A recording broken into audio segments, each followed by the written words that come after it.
For Wheeling University Athletics, I'm Zach Ziegler. It's time for another edition of the Patrick Stanton Show. Currently joined by Wheeling University head track and field coach Patrick Stanton. And Patrick, you guys had another strong showing at the MEC Championships this past week. Had 4 total individual champions between the two teams. Talk about the event overall and kind of what you saw from your teams. Yeah, it was a lot of fun. I think across the board, both on the men's and women's side, we outperformed at just about every area. I mean, really, truly, almost every event, we outperformed declarations and expectations. So definitely can't be disappointed with a day like that. It was a busy weekend, as the conference championship always is, and of course the first one for K&J timing since the passing of Chris. No one really knew what to expect, even the weeks leading into the event. But K&J timing and the Mountain East, they did an awesome job of putting everything together. Everything ran smoothly. And then our teams really, really impressed us. We were really proud of them. And your mantra at this final is always flood the finals in the sprinting event. You guys did just that. You had 7 runners for the women, 10 for the men. Talk about that side of things and how you were able to be so successful. Yeah, I mean, that's been an easy mantra over the years. I think this year is the best example that we've ever had with it. I mean, really, we got 4 guys into the 60 final. 3 girls in the 60 final, a couple of guys, a couple of girls in the 200 final, 2 guys in the 400 final. We really just did our best job at making it impossible for other teams to outscore us in those events. Really, especially in the men's 60, we came away with 4 guys in the finals, 2 on the podium. And if you look at our top 10 all-time list in program history, 4 of those performances in the top 10 are now from this past weekend. So it was a really great weekend on the sprints and hurdles side. We were very pumped about it. And then looking on the women's side, you have the individual champion in the field from Kiala McCurry in the pole vault. Took 1 and 2 in that event. Talk about that event and how they were so successful. Yeah, it was a great day. They've both been kind of trending in a really positive direction. Kiala's been the favorite. She's I think a 3-time champion now for indoor. And she got the meet record, 351. So we're really excited about that. She's trending in the right direction. Looked really great on her 12-foot pole. Got some really good work on her 13-foot pole, which we've been kind of building towards all season. And then Jenna Smith, who got second. She was projected third and ended up taking runner-up, which was really exciting. She's been really, really ticking up quickly here in the later part of the indoor season. She's relatively new to pole vaulting. I mean, not really, but full time at least. She was always, doing it with acro and tumbling and cheerleading and things like that. But now she's a full-time pole vaulter, and you can see the results of that consistency. She's getting on bigger poles, and that's just taking her to big heights. And then looking at the field side for the men, it was the jumpers who led the way, Cowboy Blalia and Damar Ivy, both in the long jump and the triple jump. Both of them have had strong seasons in indoor. Talk about their progression and kind of how they've grown and were able to set PRs. Yeah, those two are a dynamic duo. They really work well together. They check in on each other. They help each other out. And they're both very, very, very dedicated athletes. They always want to get in extra work, do the most that they can do. And, I mean, you see the results of that. Damar didn't get to compete last year, and he's shown out this year and shown that he's still right there with some of the best guys in the conference. I think, more consistency and things like that. It's a triple jump is a very technical event.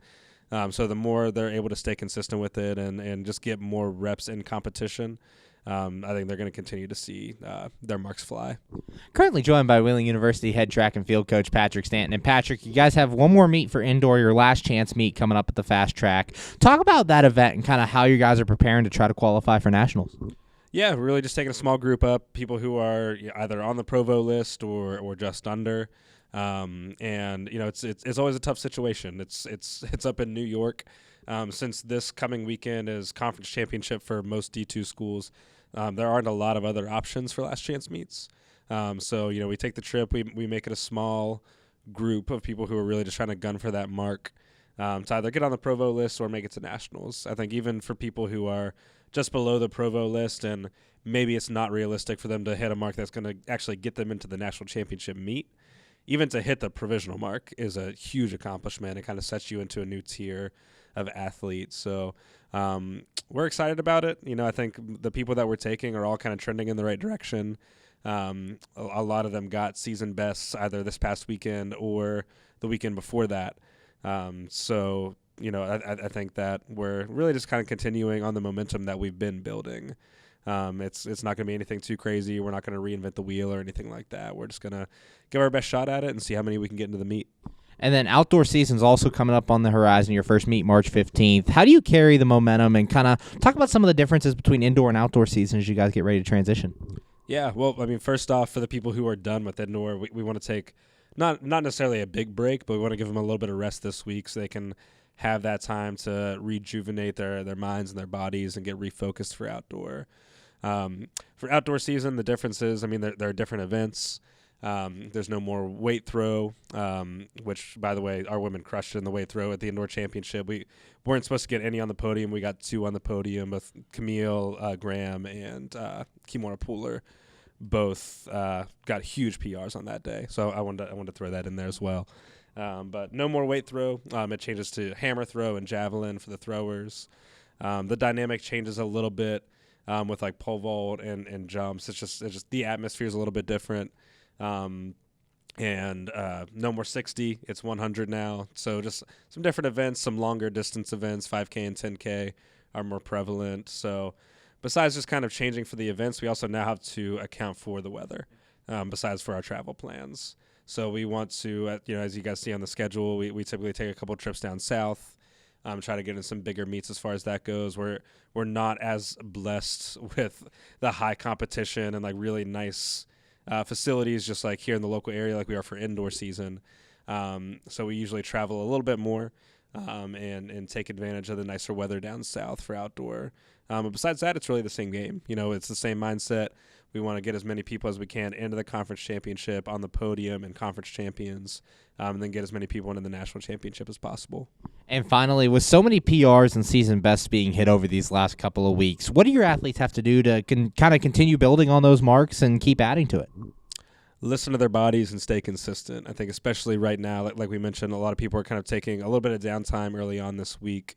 That's really just paying attention to the fact that competing every weekend for indoor and outdoor season, and the distance runners cross country as well, that takes a big toll on the body to train for this year round. So we want to make sure we're being intentional about recovery in this like little gap period. So just being honest, listening to our bodies and staying consistent. I think we've shown really in all event groups that our guys and our girls, they're going to get better. They're going to make progress. We're going to give them that attention, and we're going to see that progress. I don't think we need to do anything crazy. It's really just about staying consistent. Consistency is the biggest thing. Thanks, Patrick. Good luck this weekend at the Last Chance, and can't wait to see you out there and outdoor. Cool. Thanks, Zach. For Wheeling University Athletics, I'm Zach Ziegler.